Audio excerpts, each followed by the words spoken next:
करने को इतना काम यहाँ है कि करने को आराम कहाँ है। हर परिस्थिति से, हर मुश्किल से लड़ना है, भागने का इंतजाम कहाँ है। नमस्कार, जय हिंद दोस्तों, स्वागत है आपका आपके अपने YouTube चैनल पर। आज हम बात करने वाले हैं UPSSC पेट सिलेबस की। तो ये हमारी वेबसाइट है indianjobaccess.com। www.indianjobaccess.com पर आप जाएंगे तो वहां पर होम पेज पर आपको UPSSC पेट सिलेबस का लिंक मिल जाएगा, जिस पर आप क्लिक करेंगे तो यहाँ पर आपको पूरा सिलेबस मिलेगा। इसकी PDF भी आप यहाँ से डाउनलोड कर पाएंगे। हिंदी में बाकायदा लिखा है, एक एक चीज बताई गई है, तो कोई भी समस्या नहीं होगी आपके। और इसका लिंक मैं डिस्क्रिप्शन बॉक्स में दे दूंगा। अभी आप वीडियो में भी पूरी चीजें समझ लेंगे, लेकिन अगर आपको फिर भी PDF चाहिए हो या पढ़ना हो दोबारा, तो उसके लिए आप सीधे वेबसाइट पर जा सकते हैं, जिसका लिंक आपको डिस्क्रिप्शन बॉक्स में मिल जाएगा। तो कृपया वीडियो को लाइक कर लीजिएगा, चैनल पर नया है तो चैनल को सब्सक्राइब कर लीजिएगा। मैं थोड़ा आपको UPSSC पेट के बारे में बताना चाहता हूं कि UPSSC पेट वो परीक्षा है जो उत्तर प्रदेश अधीनस्थ सेवा चयन आयोग द्वारा आयोजित होने वाली विभिन्न भर्तियों के लिए उत्तीर्ण करना अनिवार्य है। अब उत्तीर्ण तो 0 नंबर वाले भी हो जाते हैं, लेकिन आपको एक अच्छा स्कोर करना होगा, तभी आप विभिन्न भर्तियों में हिस्सा ले पाएंगे। कम से कम आपको जनरल कैटेगरी के हैं तो 75 प्लस या 70 प्लस तो स्कोर करना ही होगा। अदर कैटेगरी के हैं तो OBC EWS को भी इतना ही करना होता है। SC ST को 2-3 नंबर का फर्क मिल जाता है, लेकिन आपको इतना तो कम से कम 70 प्लस या 75 प्लस करना है। अगर आप सिलेबस समझ लेंगे तो बहुत ही आसानी से आप 80 प्लस स्कोर कर पाएंगे। लेकिन कैसे करना है वो अभी मैं आपको बताने वाला हूं, तो वीडियो को बहुत ही ध्यान से देखिएगा, बहुत ही इंपॉर्टेंट है। अगर आपने इस तरीके से पढ़ाई की, इस तरीके से सिलेबस को समझा, तो निश्चित रूप से आपका स्कोर बहुत ही अच्छा होगा।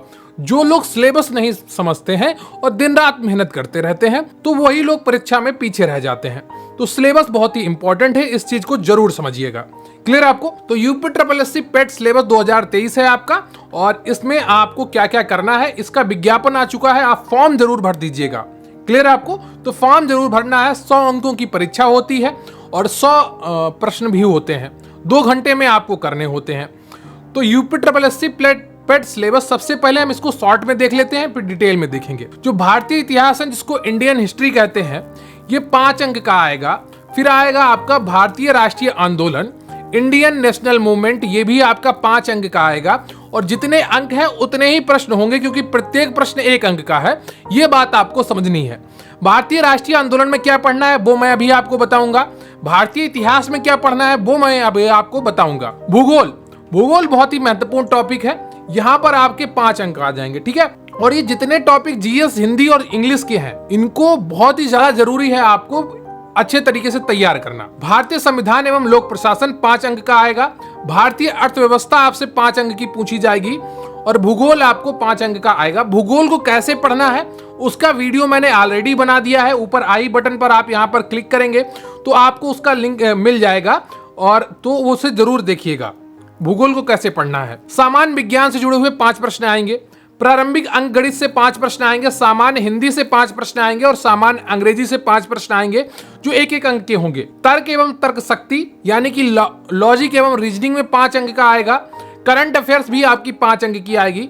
सामान्य जागरूकता भी आपकी 5 अंक की आएगी। और अपठित हिंदी गद्यांश का विवेचन एवं विश्लेषण, प्रत्येक प्रश्न आपका 5 अंक को आएगा। तो प्रत्येक में आप 2 गद्यांश आएंगे अपठित, जिसमें 5-5 प्रश्न होंगे, तो ये 10 अंक का होगा। और ग्राफ की व्याख्या एवं विश्लेषण, प्रत्येक पर 5 प्रश्न होंगे, तो 10 अंक के ये होंगे। और ये जो तालिका की व्याख्या एवं विश्लेषण, प्रत्येक पर 5 प्रश्न होंगे, 2 होंगे, तो 10-10 अंक का होगा। तो ये नीचे वाले जो 2 हैं, 14 और 15, इनमें कैलकुलेशन बहुत ज्यादा हो जाती है, तो इसमें पूरे से पूरे करने का टाइम आपको नहीं मिलता है। ये बात समझ लीजिए। तो इसलिए आपको ऊपर की जो 13 हैं उनको पूरे में पूरा करना है। कोशिश करनी है कि उनमें कम से कम गलतियां हों, क्योंकि नीचे आपका समय का समस्या आएगी, ऊपर समय की समस्या नहीं आएगी। जो लोग ऊपर के 13 टॉपिक कंप्लीट कर लेंगे वो कहीं ना कहीं बहुत ही अच्छी स्थिति में पहुंच जाएंगे। अब बात करते हैं आपके एग्जाम पैटर्न की। तो आपका प्रत्येक गलत उत्तर हेतु आपकी 1/4 अंक की कटौती की जाएगी। तो ये चीजें आपको ध्यान में रखनी होंगी। क्लियर? आपको निगेटिव मार्किंग है, अगर आप गलत उत्तर देंगे तो 1/4 अंक आपका काट लिया जाएगा। अब डिटेल में देख लेते हैं सिलेबस। तो भारतीय इतिहास में क्या क्या पूछा जाएगा? सिंधु घाटी सभ्यता, तो इससे जुड़ा हुआ एक प्रश्न आपको देखने को मिल सकता है। वैदिक संस्कृति, बौद्ध धर्म, गौतम बुद्ध की जीवनी एवं शिक्षाएं, जैन धर्म। अब गौतम बुद्ध से जुड़ी हुई चीजें क्या है? उन्होंने महानिर्वाण कहाँ प्राप्त किया, उन्होंने उपदेश कहाँ दिया, उनको ज्ञान कहाँ प्राप्त हुआ, तो ये सारी चीजें आपको ध्यान रखनी होगी। उनसे जुड़ी हुई नदियां, उनसे जुड़े हुए लोगों के बारे में एक एक चीज आपको पढ़नी होगी। इसी तरीके से जैन धर्म के बारे में आपको पढ़ना होगा, महावीर की जीवनी एवं शिक्षाएं। मौर्य वंश, सम्राट अशोक, गुप्त वंश, समुद्रगुप्त, चंद्रगुप्त द्वितीय, हर्षवर्धन के बारे में पढ़ना होगा, राजपूत काल के बारे में पढ़ना होगा, सल्तनत काल के बारे में पढ़ना होगा, मुगल साम्राज्य के बारे में पढ़ना होगा, मराठा के बारे में पढ़ना होगा, ब्रिटिश राज्य का अभ्युदय एवं प्रथम स्वतंत्रता संग्राम, यानी कि 1857 में जो स्वतंत्रता संग्राम हुआ था वो किस कारण हुआ था, उसके प्रभाव क्या थे, कैसे शुरू हुआ, कैसे समाप्त हुआ, ये सारी जानकारी आपके पास होनी चाहिए। ब्रिटिश राज का सामाजिक आर्थिक प्रभाव, ये जानकारी भी आपके पास होनी चाहिए। फिर आ जाते हैं भारतीय राष्ट्रीय आंदोलन में। तो स्वतंत्रता आंदोलन के जो प्रारंभिक वर्ष थे, इसमें विशेष रूप से आपको महात्मा गांधी को पढ़ना है, उनसे जुड़े हुए जितने भी आंदोलन हैं उनको पढ़ना है। और यहाँ पर आपको जो कांग्रेस की स्थापना हुई उसके जितने भी अधिवेशन हुए उन सबको पढ़ना है। और आपका जो 1935 का एक्ट है, 1919 का एक्ट है, साइमन कमीशन है, ये सारी चीजें आपको पढ़नी होंगी। भारत छोड़ो आंदोलन, आजाद हिंद फौज, नेताजी सुभाष चंद्र बोस, तो ये सारी चीजें आपको पढ़नी होंगी। भारतीय राष्ट्रीय आंदोलन में बहुत ही इंपॉर्टेंट टॉपिक है, यहाँ से आपके प्रश्न देखने को मिलेंगी। और इस चीज को तैयार करना बहुत ही आसान है, मैं अलग से वीडियो बना दूंगा इन सारे टॉपिक्स पर, और आपको कहीं और जाने की आवश्यकता नहीं पड़ेगी। अब बात करते हैं भूगोल की। भारत एवं विश्व का भौतिक भूगोल, यह आपको पढ़ना होगा। नदियां तथा नदियों की घाटी, भूजल संसाधन, पर्वत पहाड़ तथा हिमनद, मरुस्थल एवं शुष्क क्षेत्र, वन खनिज संसाधन विशेषकर भारत में, भारत एवं विश्व का राजनीतिक भूगोल, जलवायु तथा मौसम, टाइम जोन, जनसांख्यिकी परिवर्तन का प्रभाव। तो इसमें जो सबसे ज्यादा आपको पढ़ना है भूजल संसाधन, पर्वत पहाड़ियां, हिमनद, नदियां और भारत एवं विश्व का भौतिक भूगोल, ये सारी चीजें अगर आप पढ़ लेंगे, मरुस्थल, शुष्क क्षेत्र, वन, हवाएं, घास, इतना ही आपको पढ़ना है और बहुत ही आसानी से शॉर्ट्स नोट बढ़ाकर आप इसको पढ़ पाएंगे। मैं इसके लिए अलग से वीडियो आपको बना दूंगा, लेकिन आपको खुद मेहनत करनी होगी। ज्यादा आप लाइव क्लास देखने के चक्कर में पढ़ेंगे, ज्यादा लाइव क्लास में एमसीक्यू करने के चक्कर में पढ़ेंगे तो आपका टाइम बर्बाद होगा और आपका नुकसान होगा। वो पढ़िए जो पेपर में आता है, वो मत पढ़िए जो टीचर पढ़ाना चाहता है। ठीक है, यूट्यूब पे क्या होता है, टीचर लंबा खींचना चाहता है क्लास को, जो लाइव पढ़ाता है। आपको रिकॉर्डेड क्लास देखनी चाहिए और कम से कम कमेंट पढ़ने वाले टीचर से पढ़ना चाहिए, क्योंकि आपका समय बहुत ही महत्वपूर्ण है। जो समय को मैनेज कर लेगा वो जीवन के हर पहलू में सफल हो जाएगा। अगला जो टॉपिक है आपका भारतीय अर्थव्यवस्था। तो भारतीय अर्थव्यवस्था में 1940 से 1991 तक, तो इसमें आपको पंचवर्षीय योजनाएं पढ़ लेनी है। पहली पंचवर्षीय योजना कब आई, तब प्रधानमंत्री कौन था, कौन से मॉडल पे आधारित थी। जैसे पहली पंचवर्षीय योजना 1951 से 56 के बीच में आई थी, ये हराल्ड डोवर मॉडल पर आधारित थी। ये कृषि विकास को प्राथमिकता देने वाली योजना थी। दूसरी जो पंचवर्षीय योजना थी वो 1956 से 61 में आई थी। ये महाल नोविस मॉडल पर आधारित थी। इसका जो आधारभूत ढांचा था, उद्योगों का विकास था, ये सब करना था। दुग्ध विकास एवं ऑपरेशन फ्लड, जितनी भी क्रांतियां थी ये सब आपको पढ़ लेना है। बैंकों का राष्ट्रीयकरण तथा सुधार, ये पढ़ लेना है आपको। वर्ष 2014 के पश्चात के आर्थिक सुधार, जीएसटी आया, ये आपको पढ़ना है। और भी जो कानून बने हैं वो पढ़ना है। ठीक है, तो ये सारी चीजें आपकी बहुत ही इंपॉर्टेंट है। आर्थिक सुधार, श्रम सुधार, भारतीय संविधान एवं लोक प्रशासन, तो यहाँ पर आपको मूल अधिकार पढ़ने होंगे। राष्ट्रपति को पढ़ना होगा, सुप्रीम कोर्ट को पढ़ना होगा, और जो आपके लोक सेवा आयोग, चुनाव आयोग, विभिन्न आयोग बनते हैं अनुच्छेद से, उनको पढ़ना होगा। ये सारी जानकारी है। मूल कर्तव्य है, कौन कौन सी समितियां हैं, किस देश से संविधान लिया गया है, ये सारी जानकारी अगर आप पढ़ लेंगे तो निश्चित रूप से भारतीय संविधान एवं लोक प्रशासन में आपको कोई भी दिक्कत नहीं आने वाली है। सामान्य विज्ञान में आपको ज्यादा कुछ नहीं पढ़ना है। विटामिन को पढ़ लेना है, कौन सी कमी से किसका रोग होता है, और थोड़ा बहुत कोशिका के बारे में पढ़ लेना है। ये सारी जानकारी पढ़ लेनी है, ज्यादा परेशान होने की आवश्यकता नहीं होगी आपको सामान्य विज्ञान में। प्रारंभिक अंकगणित, यहाँ पर आपको एक चीज ध्यान रखनी है, प्रतिशतता को जितना ज्यादा अच्छा हो सके पढ़ लीजिए, और वर्गमूल एवं वर्गमूल, घातांक एवं घात, औसत को बहुत अच्छे से पढ़ लीजिए। ज्यादातर क्वेश्चन जो आपके आते हैं ये भिन्न पर आते हैं, दशमलव पर आधारित आते हैं, औसत पर आते हैं और प्रतिशतता पर आते हैं। थोड़े बहुत लाभ हानि के भी आते हैं प्रश्न, वो प्रतिशतता पर ही आधारित होते हैं। तो ये सारी चीजें आपको पढ़नी है। सामान्य हिंदी में आपको भी बहुत ही आसानी होगी, आप में से काफी लोग पढ़ रहे हैं। संधि बहुत ज्यादा इंपॉर्टेंट है। विलोम शब्द, पर्यायवाची शब्द, वाक्यांशों के लिए एक शब्द, मुहावरे, लोकोक्तियां, सामान्य अशुद्धियां, लेखक और रचनाएं, एक प्रश्न आपका लेखक और रचनाओं से आता है, एक वीडियो अलग से बना दूंगा, बहुत ही चुनी हुई रचनाएं होंगी जो आपके लिए बहुत ही महत्वपूर्ण होंगी। सामान्य अंग्रेजी, इसमें ज्यादा आपको परेशान होने की आवश्यकता नहीं है, जो आप पढ़ रहे हैं वो पढ़ते रहें और आपको एक वो आएगा, अपठित गद्यांश आएगा, उसको आपको चुनना होगा। आपको इतनी नॉलेज होनी चाहिए कि इंग्लिश को समझना कैसे है। क्लियर आपको?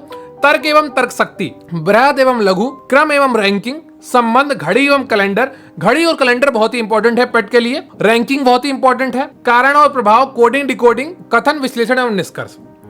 करंट अफेयर आपको बहुत अच्छी पढ़नी होगी। भारतीय एवं वैश्विक, कौन से ऐप आए हैं, कौन सी योजनाएं बहुत पूछता है यूपी SSC, तो ये सारी। और सामान्य जागरूकता, भारत के पड़ोसी देश, राजधानी एवं मुद्रा, ये दोनों वीडियो में बना चुका हूं, इसको जरूर अच्छे से देखिएगा। भारत राज्य तथा केंद्र शासित प्रदेश, इस पर भी वीडियो में बना चुका हूं। भारतीय संसद, राज्यसभा, लोकसभा और विधानसभा, विधान परिषद। देखिए यहां पर भी आपका पॉलिटी से जुड़े हुए प्रश्न पूछे जा सकते हैं, तो सिर्फ पॉलिटी वहां पर नहीं पूछी जाएगी, एक बार आपको पॉलिटी बहुत ही अच्छे से पढ़नी होगी। राष्ट्रीय एवं अंतरराष्ट्रीय दिवस, विश्व संगठन एवं उनके मुख्यालय, भारतीय पर्यटन स्थल, भारत की कला एवं संस्कृति, खेल और अनुसंधान संगठन, पुस्तक और लेखक, ये सारी चीजें आपको पढ़नी होगी। ठीक है, परीक्षा आपकी ऑफलाइन होगी, ये आपको पता है, 2 घंटे की होगी और गलत प्रश्न हेतु आपका 1/4 अंक कटेगा और बहुकल्पीय प्रश्नों पर आधारित प्रश्न होगी। प्रत्येक प्रश्न आपका 1 अंक का होगा। ये सारी जानकारी आपको है। पाठ्यक्रम को समझे बिना आपको सफलता नहीं मिलेगी। जो सिलेबस को समझकर पढ़ाई करता है निश्चित रूप से उसका स्कोर बहुत अच्छा होता है। अध्ययन की योजना बनाएं। देखिए कोई भी आप सपना देखते हैं वो तब तक इच्छा ही रहता है जब तक आप उसके लिए मेहनत नहीं करते हैं।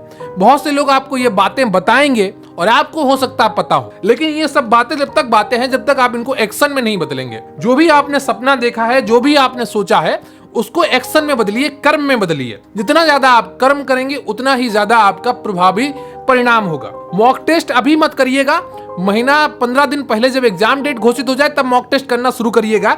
यूपी SSC पेट में जो मॉक टेस्ट उतना इंपॉर्टेंट नहीं है। इंपॉर्टेंट है आपका प्रैक्टिस करना, चीजों को पढ़ना, चीजों को समझना। समय प्रबंधन उतना इंपॉर्टेंट नहीं है। समय प्रबंधन ये करिए कि किस तरह से किस टॉपिक को पढ़ना है। क्लियर आपको? और संयोजन क्षमता, तो क्षमता आपकी तभी डेवलप होगी जब आप मेहनत करेंगे अपने सब्जेक्ट पर। क्लियर आपको? यहाँ पर वेबसाइट पर आपको लिंक मिल जाएगा अप्लाई ऑनलाइन करने का, पे एग्जामिनेशन फीस का मिल जाएगा। अगर आपको PDF डाउनलोड करनी है तो उसका भी लिंक आपको यहाँ पर मिल जाएगा। सिलेबस डाउनलोड करना है उसका भी लिंक यहाँ पर आपको मिल जाएगा। और टेलीग्राम जुड़ना है आपको, उसका लिंक मिल जाएगा। ऑफिशियल वेबसाइट यूपी SSC क्या है उसका लिंक मिल जाएगा।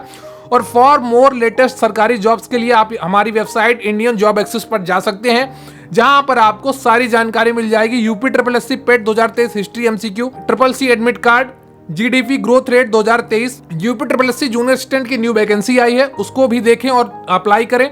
तो तैयारी अच्छे से करते रहें, सारी जानकारी आपको यहाँ पर मिलेगी।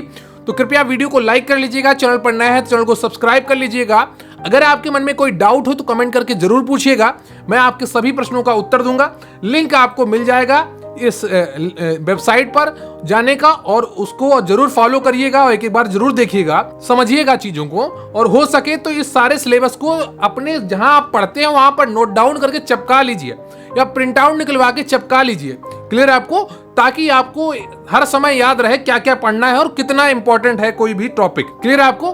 तो वीडियो को लाइक कर लीजिएगा। अगर कोई डाउट हो कमेंट बॉक्स में जरूर पूछिएगा। थैंक यू वेरी मच, बहुत बहुत धन्यवाद आपका।